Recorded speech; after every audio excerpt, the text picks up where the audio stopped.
se conseguía mucho dinero para la construcción de la Catedral de San Pedro. Tú conoces la historia. Lo que se hacía era lo siguiente: si alguna persona había muerto, tú amabas a tu familiar, pero si yo vengo y te digo que tu familiar está en el purgatorio quemándose, pero tú puedes dar una ofrenda financiera, y dando la ofrenda financiera, entonces en cuanto caiga la moneda, el que está en el purgatorio va a salir libre.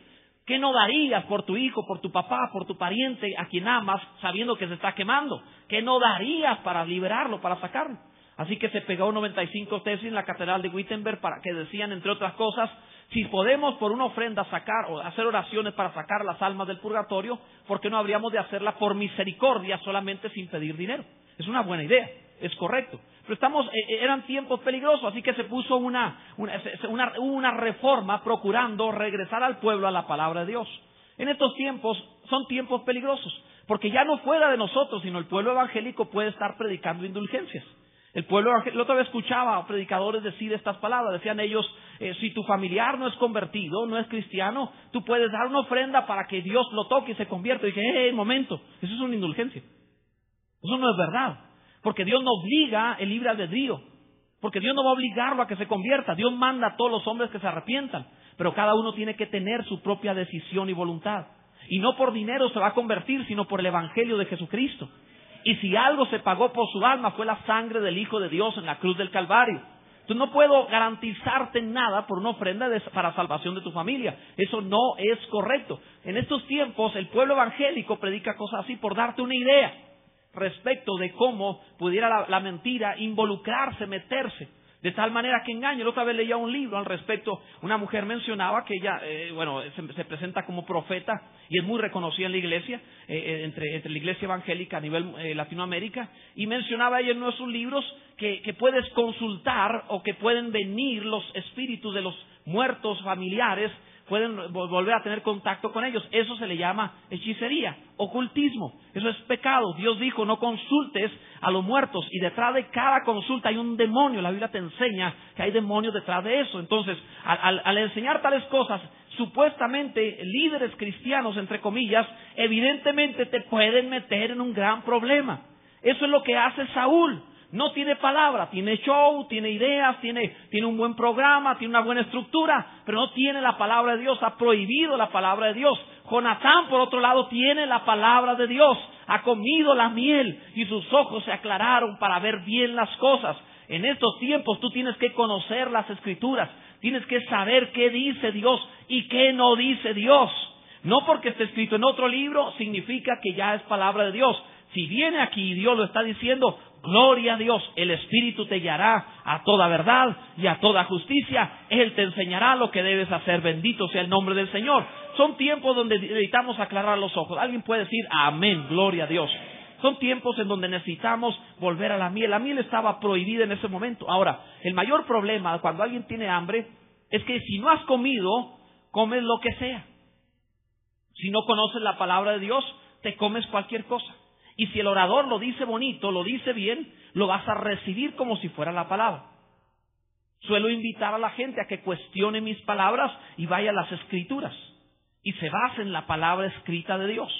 Ahora, en este sentido, el pueblo de Saúl, el ejército que no le permitieron comer, vencieron a los filisteos, y cuando los vencieron estaban tan agotados, tan cansados, tan hambrientos, que se lanzaron tras el botín. Tomaron las ovejas, las vacas, y a mordida limpia comenzaron a comer carne.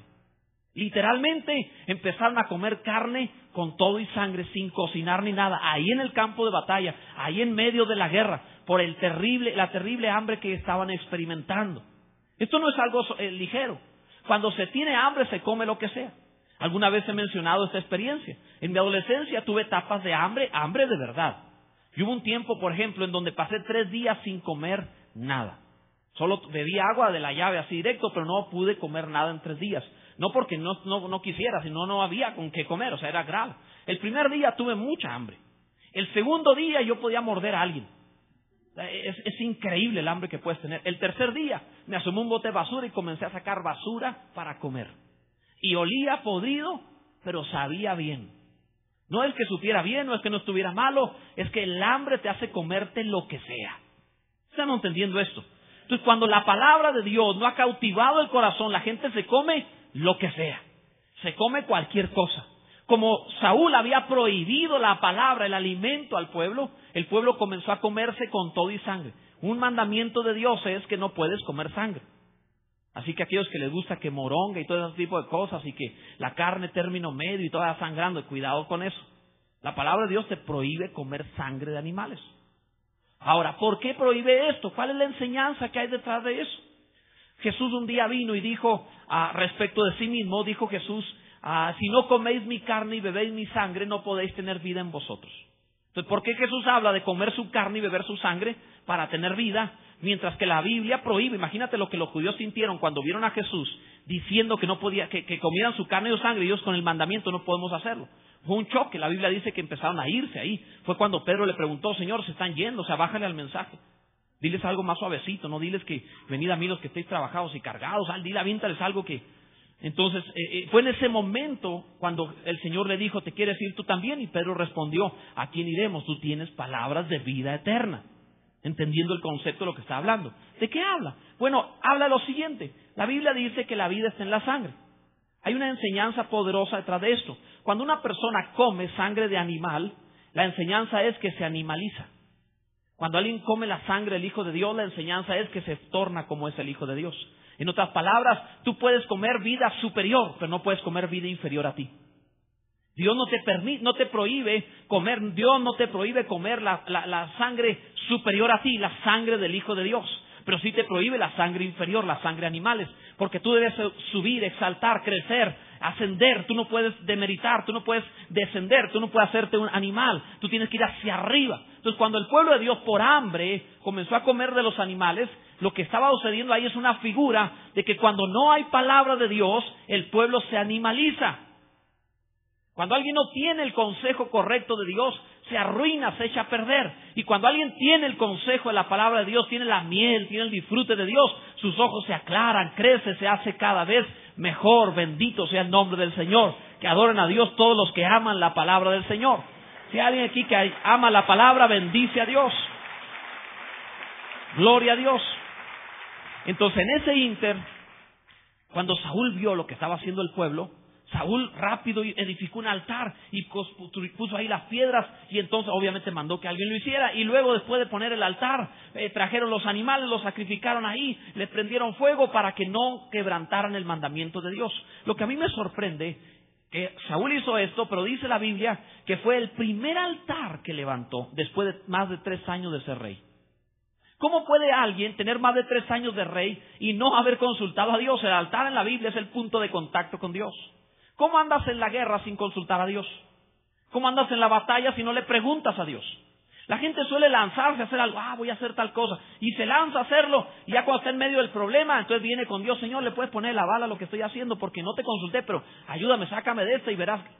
¿Por qué queremos que Dios se involucre al final? ¿Por qué no involucrarlo al principio? Cuando viene la idea, ¿por qué no ir primero a Dios, ponerlo sobre el altar y decir, Dios, si tu gracia y tu bondad bendice esto y estás de acuerdo, hagámoslo. Si tú no estás de acuerdo, no lo haremos. O bien voy al altar y le digo, Dios, dime cuál es tu voluntad, qué debo y qué no debo de hacer. Y entonces Dios actuará, sea bendito el nombre del Señor. Estamos entendiendo esto, ¿verdad? Entonces, qué importante es tener altar. Pero Saúl es el primer altar que había hecho. Eso es importante también para distinguir el liderazgo que tengas. ¿Quién dirige tu vida? ¿Es una persona que realmente tiene altar?